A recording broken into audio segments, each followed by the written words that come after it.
Olá pessoal, esse vídeo é para sintetizar um pouco os argumentos sobre a questão de se Clemente, bispo de Roma, é o Clemente cônsul, né? Membro lá da família imperial romana, se são a mesma pessoa ou não. Quais são os argumentos que temos com relação a isso, né? O vídeo do Wesley, ele já tratou dessa questão, tem aqui o link aqui embaixo, começou a tratar dessa questão. Eu vou trazer alguns argumentos e até falar alguns argumentos que ele comentou ali, meio que corroborando o que o Wesley falou, né? Bom, o Wesley ele trata do artigo do Andrew Gregory, né? E nesse artigo do Andrew Gregory, ele sugere o seguinte: as pseudoclementinas identificam esse Clemente, bispo de Roma, como cidadão romano de um nascimento nobre. E vários eruditos, segundo o Andrew Gregory, né, identificaram ele de um jeito ou com outro com Flávio Clemente, cônsul em 95, e primo do imperador Domiciano, membro da família imperial. As homilias clementinas dizem isso na homilia número 1, capítulo 1, que ele se refere, na homilia 4, na verdade, capítulo 7, que ele diz assim, a saudação de Apion, ele fala: este é Clemente, de cuja origem nobre e educação liberal muitas vezes lhe falei, pois ele, sendo um parente da família de Tibério César, e equipado com todo o aprendizado de grego, foi seduzido por um certo bárbaro chamado Pedro, para falar e agir à maneira dos judeus. Isso são as homilias clementinas, que é um texto bem tardio, é um texto já do século IV, bem tardio, né? Bom, é interessante que com relação a essa questão dos nomes, né? Clemente de Alexandria, que ele data do século III, né? Ninguém vai confundir ele com Clemente do cônsul romano lá, né? O nome do Clemente de Alexandria se chamava Tito Flavius Clemens. Pô, era exatamente o mesmo nome, né? Então essa ideia de você ter nomes parecidos, né? Não é tão estranho assim, tá? Não é estranho, estranho assim. O Schaff, ele dá 6 possibilidades, né? 6 para essa questão. Primeiro, Clemente era o Clemente mencionado por Paulo em Filipenses 4:3. Orígenes, Eusébio, Jerônimos, em Homens Ilustres, capítulo 15, eles falam dessa referência, né? Então ele pode ter sido um grego, um romano, trabalhando por um tempo em Filipos e depois em Roma. E companheiro de Paulo, Clemente companheiro de Paulo, segundo essa primeira versão. Tá? Que é essa versão que vai trazer os autores que trazem a carta de Clemente para antes de 70. Tá? Então ele é um personagem que está ali junto de Paulo. É possível. Tá? Segunda possibilidade, ele é um parente distante do imperador Tibério. Bom, isso é corroborado pelas pseudoclementinas, que eu acabei de citar, que é um texto já do século IV, né? E que são historicamente confusos e inúteis. Todo o texto da história clementina é bem problemático do ponto de vista historiográfico, né? Segundo Schaff. Né?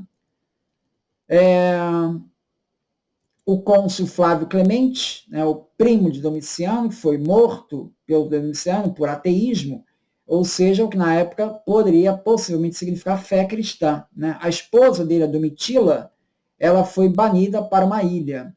E essa a gente sabe que é cristã. Por quê? Porque ela foi encontrada, enterrada, né? O túmulo dela está no cemitério cristão, um dos mais antigos de Roma.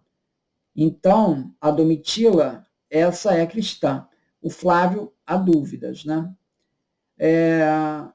A primeira vez que vai fazer essa associação de Flávio Clemente como cristão vai aparecer com Jorge Cincelo, somente no século VIII. Tá? É bem tardio isso. Né? Antes ninguém fazia essa associação. E ninguém aponta essa identidade entre os dois. Tá? Ninguém aponta essa identidade entre os dois. Tá? O Eusébio de Cesareia, na história eclesiástica, ele vai falar do Flávio cônsul e ele vai falar do bispo de Roma. E ele usa os dois como pessoas separadas, ele não identifica um com o outro. Né? Isso fica bem claro. Né? Esse Clemente, bispo de Roma, ao que tudo indica, morreu de morte natural, e ao contrário do cônsul, que foi assassinado pelo Domiciano. Né? Então, se ele tivesse assim tão intimamente relacionado com o fato de ser cônsul e exercer simultaneamente o cargo de bispo, isso teria sido apontado e difundido amplamente na igreja, não foi o caso. Eusébio não falou nada disso, né? E ele poderia ter falado isso, né?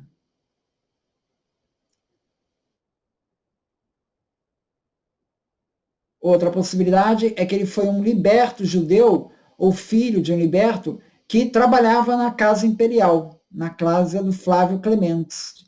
E por isso é que ele herdou um nome parecido com o do patrão. Esse seria uma justificativa. Essa tese é plausivelmente defendida por Lightfoot. Tá? A casa imperial parece ter sido o centro da igreja romana a partir do tempo da prisão de Paulo, Filipenses 4:22. Então ali tinha alguns cristãos, né? Tanto que tem até uma saudação, saúde dos cristãos da casa imperial. Já tive a oportunidade de fazer um vídeo sobre isso, né? São os cristãos que trabalhavam lá como empregados lá na casa imperial, né? Escravos e libertos eram muitas vezes trabalhavam lá, tá? Bom, isso é o texto do Schaff que tem aqui em anexo.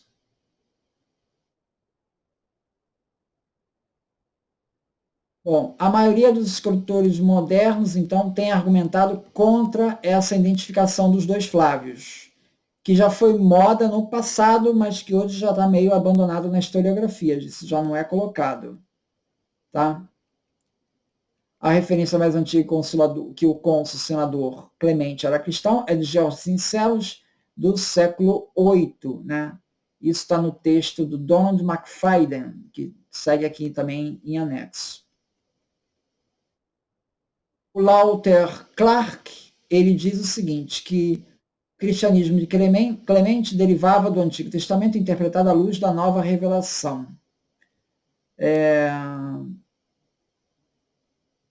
Certamente ele fala de uma doutrina que remonta ao apóstolo Pedro e à epístola dos Hebreus.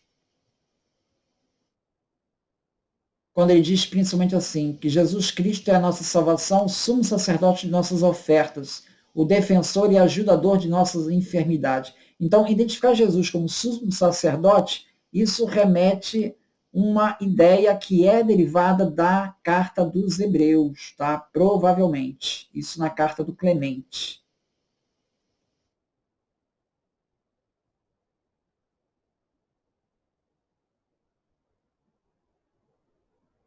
Tito Flávio Clemente foi cônsul em 95, com certeza, 95, com Domiciano, e foi morto aí por essa época, né?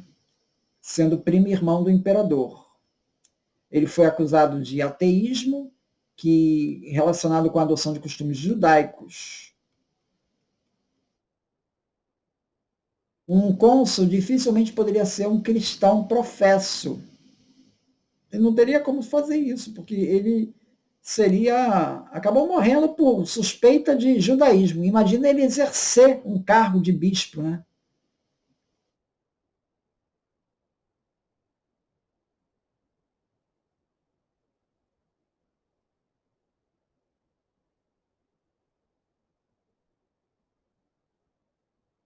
Bom, deixa eu ver se fala alguma coisa. A questão da carta, né, que o Clemente escreve para Corinto, né? Corinto está solicitando a Roma uma opinião sobre um problema lá que está tendo lá na hierarquia, lá, nos presbíteros lá, né? Como explicar essa ligação? Bom, Corinto e Roma estavam intimamente ligados, né? Elas foram fundadas, tiveram os mesmos fundadores, né?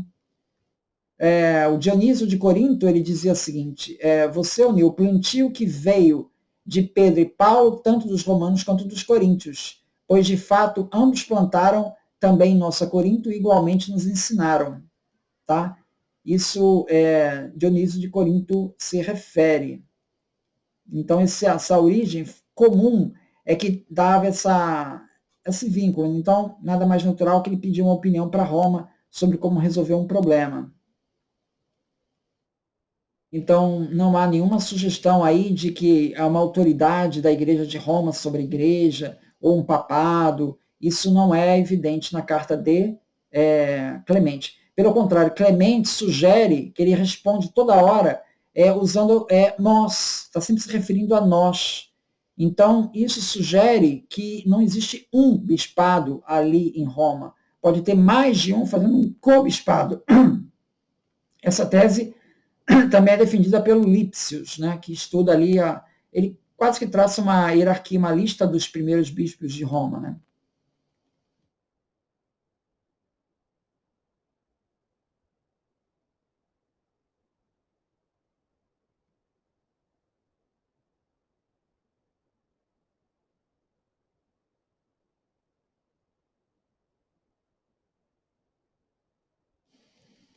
O Peter Lamp, no livro dele, segue aqui a referência, né? Ele também argumenta que Clemente era um liberto da casa do cônsul Flávio Clemente e teria herdado o nome Flávio de seu patrono, como era costume entre os escravos que trabalhavam lá.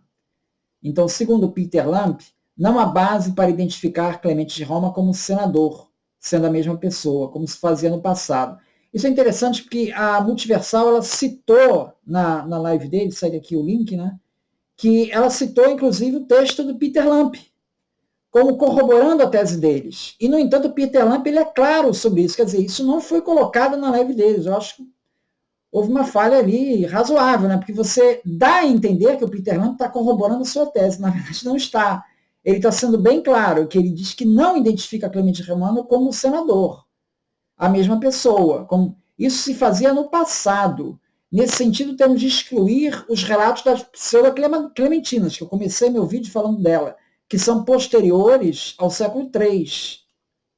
Outra questão, o suposto estilo de chancelaria usado por Clemente na Carta Imperial é muito pouco convincente. Peter Lamp falando.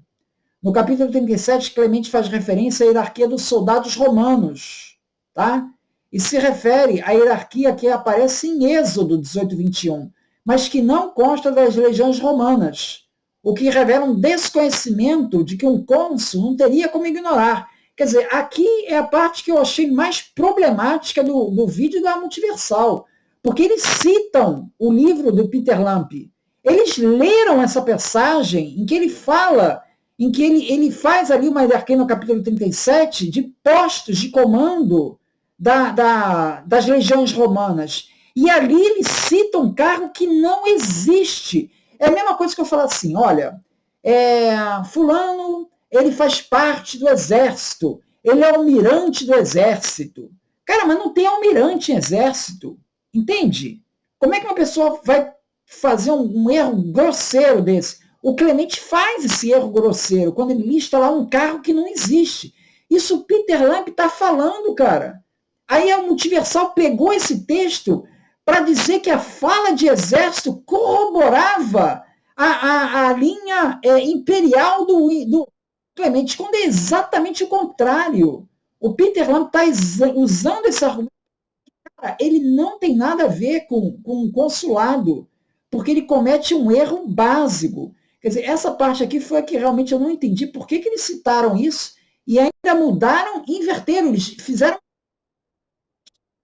do Peter Lamp. O Peter Lamp eu cito aqui no Google's Book, eu só consegui ler no Google's Book, quer dizer, talvez vocês não consigam ler no Google Book, porque aquilo ali é meio aleatório, às vezes aparece uma página, às vezes não aparece, então eu não entendi como é que é aquilo. Mas essa passagem está lá no Peter Lamp, eu consegui ler lá.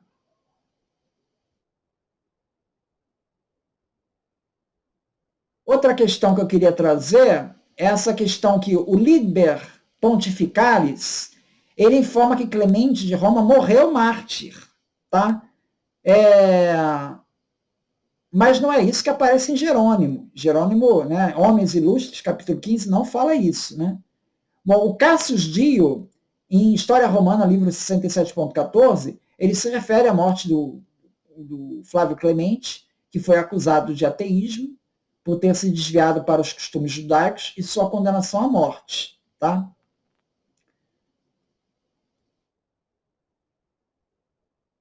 Então, temos aí um problema aí, que o Jerônimo já fala que não houve, não foi. Então, a morte é diferente. Né? No Talmud, existe a referência a um personagem chamado Kate Bar Shalom, ele seria um senador romano, e que ele é considerado mártir para os judeus. Esse senador é identificado como tendo sido Flávio Clemente, tá? Senador romano. Em uma história semelhante contada em Deuteronômio, Rabá 2.24, um senador não identificado comete suicídio depois de ter circuncidado. Aqui já está diferente do relato do Cassius Dio, quer dizer, porque ele não fala em suicídio ali. Então temos aí um problema de identificação. Será que está se falando da mesma pessoa? Não dá para saber, porque não está batendo tudo. De qualquer maneira, a referência do Talmud a um Tito Flávio, ele não usa essa palavra, né? Ele fala de um senador romano, não diz nome, né? Mas se for esse, o cônsul Flávio Clemente, né? Como mártir, né? Então, essa tese do Talmud, ela confirmaria que dificilmente ele seria bispo cristão, né? Porque como é que um judeu ia pegar um bispo cristão para tomar como mártir judeu? Não faria sentido, né? Então, mas de qualquer maneira, essa referência do Talmud ela está muito pouco clara para identificar com o senador romano. Então, qual a conclusão que a gente tira? A gente não tem elementos para dar essa identificação. Pelo contrário, a gente tem as referências, as indicações de que são duas pessoas diferentes, duas pessoas distintas. Elas não são identificadas, principalmente porque o senador cônsul, ele só é identificado como cristão no século VIII, pelo Cincelo, Jorge Cincelo. Então, toda essa história fica muito tardia, né? A Pseudo-Clementina é um texto que é muito complicado, historicamente é muito confuso e, além de ser tardio, do século IV. Então é isso. Muito obrigado, então.